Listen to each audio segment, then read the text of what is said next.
All right, it's Cars 108, 80s, 90s, and now streaming live to your laptop at WCRZ.com. My name is Pat. There's AJ. 723. It's going to be mostly cloudy today. Highs near 52. Okay, this year when we did the Walk for Autism, it was the 11th annual one, wasn't it? Yeah. We did that, and you meet a lot of folks within the, community of autism. And while we were there, we met a great guy who wrote a book. What's the name of the book, AJ? A Parent's Guide to Autism. All right, his name is Ron Sandison. Am I saying your last name right, Ron? You're saying it right. All right, good. I'm getting it right. Ron is here with us this morning. Ron, thanks for coming in, first off. Oh, thanks for having me on your show. It's a great day here near Flint. All right, so now you wrote this book, A Parent's Guide to Autism, and the reason why you wrote it is because you yourself are an adult living with autism. Yeah, the reason I wrote it is my mom was always told can't, and I wanted to encourage parents can. They told my parents I never read beyond the 7th grade level, never attend college, never have meaningful relationships, never excel in sports. My mom was determined to help me succeed in life. I'm now married, going on 4 years. I was married on December 7th, and you history buffs out there know that that's the anniversary of Pearl Harbor having autism. Yeah, the day that would live in infamy, sure. So having autism, I came in like a kamikaze to a new family, a whirlwind of fire. I can imagine. So now this is, and I guess this is like so interesting because you, like we were just talking a little bit off the air, that when you were diagnosed back in 1982, and this is before, like these days. I mean, we have a son who's on the, who's on the autism spectrum, but he's 9, so it's a lot more easily recognized and diagnosed. You were back when they didn't really necessarily know what was going on. Yeah, it was only 1 in 10,000 when I was diagnosed. It's now 1 in 68. At the time, they said there's no hope, and my mom had hope. Could you imagine that? I mean, that reminds me of, because my half-sister, she was diagnosed in like around the same time.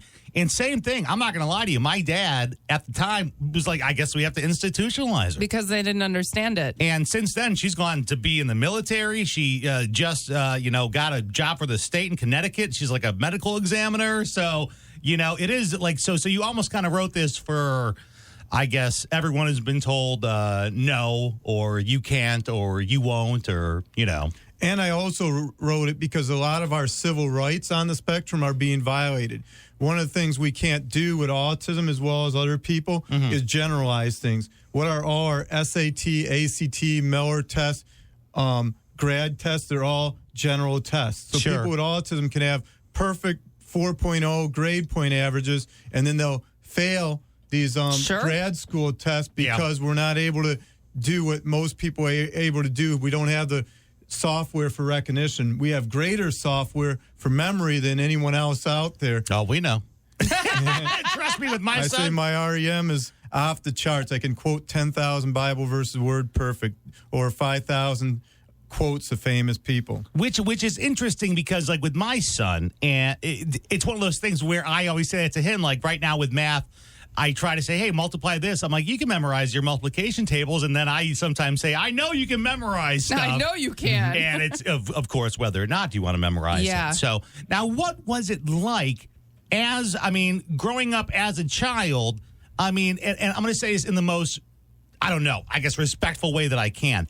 Did, at any given point in your childhood, adolescence, did you say, I just think differently than everyone else in my class. I think I do things a little bit differently. Did you ever have that moment or no? It was all along. I knew something was different about me, just the way I approach things, the way I know more on a subject than anyone else. If I was interested in subject, and if I wasn't interested in subject, it was in one ear, out the other ear, that I wouldn't be able to, if someone gave me instructions, be able to figure out exactly what they were talking about. But if I saw something, I'd be able to figure it out. So I knew that processing was totally different. And also I carried around a stuffed prairie dog from age 7 to age 15. When I was turned 16, they said, you're too old to be carrying around the prairie dog. And the prairie dog got expelled from the public Rochester school system. What I like to share is, thank God it wasn't a honey badger. You wouldn't be able to expel an angry, agitated beast. I love the honey badger. And everywhere I go, the honey badger goes and prairie pup Hold on. goes. Did you bring the prairie I dog? brought him today. There's the prairie He even dog. won a major art contest. I won the Detroit Edison art or poster contest for all of Oakland County. Prairie Pup and me got to meet Isaiah Thomas. The puppet met Isaiah Thomas. He's in really good shape considering. He looks really good. How old are you, Ron? I'm now 41. 41. That thing's been around for like Looks good. 34 years. 34 years. Yeah. It's amazing. All right, we're in studio right now with Ron Sandison. He's a local Michigan author. He wrote a book. It's called The Parent's Guide for Autism. Ron, hang out with us. We're going to play a tune and get back to here and talk more about your book, Parent's Guide to Autism. 728, Cars 108.